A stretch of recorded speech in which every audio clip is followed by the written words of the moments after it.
अधिवक्ता परिषद इकाई आजमगढ़ के तत्वाधान में मनाया गया संविधान दिवस। मुख्य अतिथि न्यायमूर्ति पीके गिरी ने बताया संविधान दिवस का मतलब विधि का शासन संविधान के पहले भी कानून थी।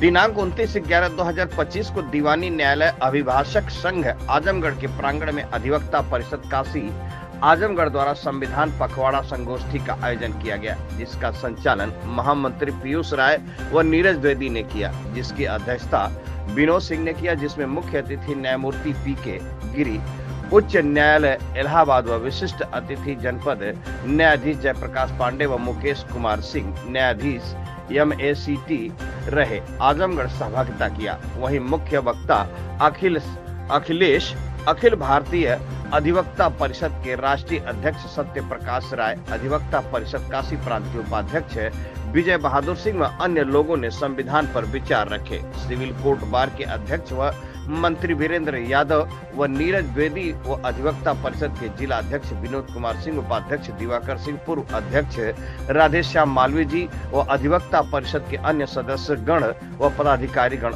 मौजूद रहे और मुख्य अतिथि व विशिष्ट अतिथि का स्वागत व अभिनंदन किया गया। मुख्य अतिथि ने संविधान पर पुष्प अर्पित कर दीप प्रज्वलित कर राष्ट्रगान किया। रिपब्लिक 9 इंडिया से आरती गिरी की खास report. Sir, civil court bar association के प्रांगण में इस हाल में सर आज संविधान दिवस के अवसर पर न्यायमूर्ति और आप सर विशिष्ट अतिथि थे। सर क्या है पूरा बताएं सर। 26 नवंबर 1949 को ये संविधान अधिनियमित आत्मार्पित और अंगीकृत किया गया संविधान सभा में। तो उस दिवस को हम लोग अधिवक्ता परिषद ने संविधान दिवस के रूप में मनाना शुरू किया और अब तो हर जगह सरकार भी संविधान दिवस के रूप में उस दिन को मना रही है और कहीं ना कहीं संविधान के बारे में लोगों में पुनर्जागरण करना, जागृति ले आना, संविधान के कर्तव्यों के बारे में, संविधान में मिले अधिकारों के बारे में, इन सारी चीज़ों के बारे में लोगों को अवेयर करना, आम जनता तक, जिसको आखिरी जन कहते हैं समाज का, वहाँ तक संविधान को ले जाने के क्रम में एक कार्यक्रम है और अधिवक्ता परिषद ऐसा कार्यक्रम पूरे देश में कर रहा है। उसी के निमित्त ये एक कड़ी में ये कार्यक्रम था। सब आम जनमानस को क्या संदेश देना चाहेंगे इस संविधान दिवस से? आम जनमानस को एक बड़ा संदेश इस संविधान दिवस के माध्यम से ये है कि संविधान के बारे में तमाम भ्रांतियां हैं जो तमाम लोग समय समय पे समाज में फैलाते हैं और समाज को गलत तरीके से इंटरप्रिटेट करते हैं, जिससे तमाम भारत में विखंडनकारी तत्व या भारत के राष्ट्र को क्षति पहुंचाने वाले लोग उससे पुष्पित और पल्लवित होते हैं। तो इस संविधान को समझें और उसके अकॉर्डिंग एक्ट करें। तो ये संविधान अपने आप में इतना ऊर्जा से परिपूर्ण है कि ये भारत को और इस पूरे समाज को, इस देश को एक नई ऊंचाई पे ले जाएगा और भारत विकसित भारत बनेगा। हूँ उच्च न्यायालय इलाहाबाद में और अखिल भारतीय अधिवक्ता परिषद का राष्ट्रीय उपाध्यक्ष हूँ। और इस आजमगढ़ की भावना इतना कहूँगा कि इस आयोजन का जो आपने मुझे मुख्य अतिथि बनाया है वह मेरे लिए बहुत गौरव का विषय है। यहाँ पे जो मुझसे कुछ लोग, जब मैं जज बनने से पहले मैं भी यहाँ होता था और मैं आता था तो स्वर्गीय अनपत जैसी जी के साथ ही मैंने कुछ ट्रायल यहाँ सीखे। फिर इसके बाद मैंने यहाँ पर फाइनल एडिंग किया सैटरडे को आने के बाद।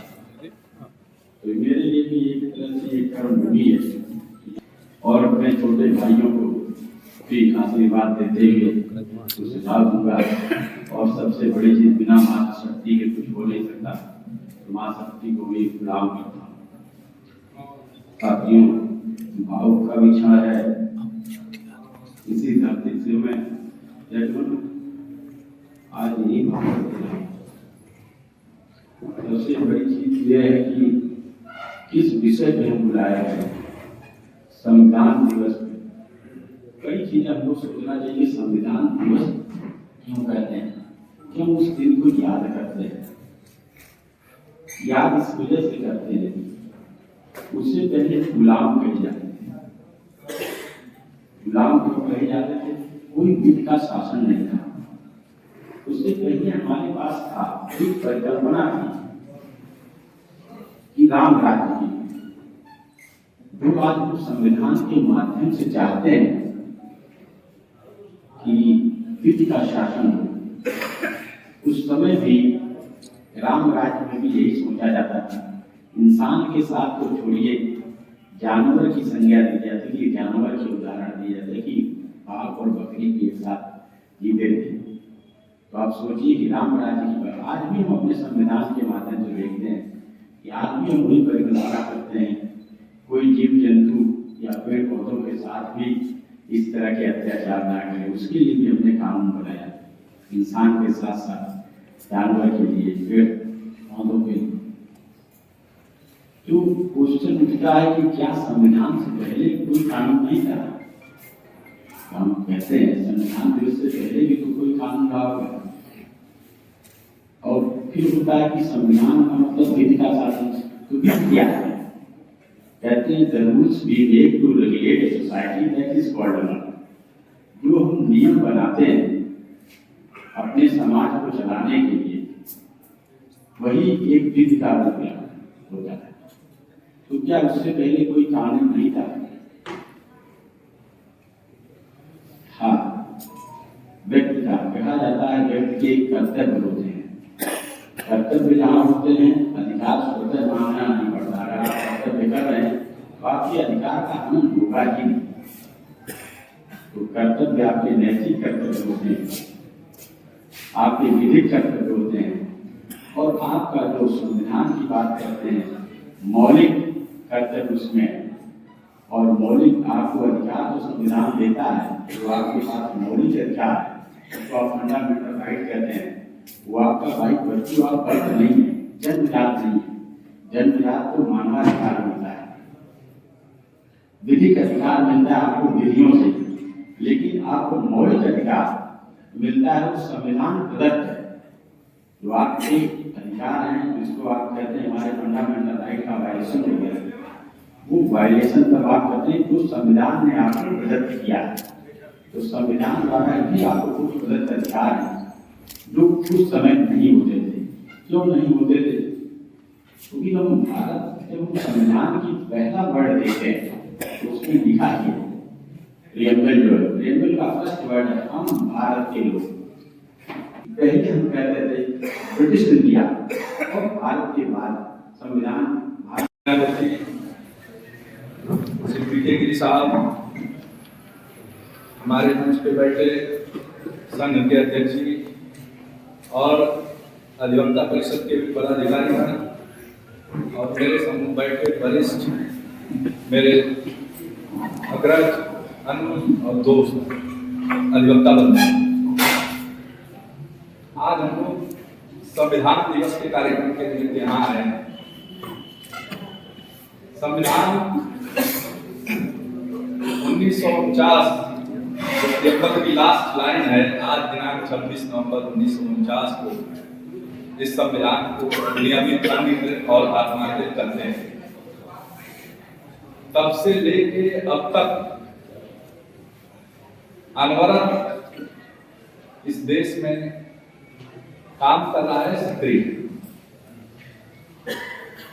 कोई भी इस तरह का जो दिवस है या दिन है हम मनाते हैं, उसके पीछे कारण ये होता है कि हम उसके लिए विमर्श, कुछ बातचीत, कुछ आत्मचिंतन, कुछ उसी विषय के बारे में लोगों को बताना, उसके प्रतिबद्धता, कुछ ऐसे ही मोमेंट होते हैं, कुछ ऐसे समय होते हैं जिनको हम ऐसा करके दिवस के रूप में मनाते हैं। अभी माननीय उच्चतम न्यायालय के एक न्यायमूर्ति जस्टिस नरसिम्हा ने एक बात कही थी कि भारतीय विधियों का भारतीयकरण होना चाहिए। पहले एक बार जब आप इस लाइन को पढ़ते हैं तो लगता है कि बात है,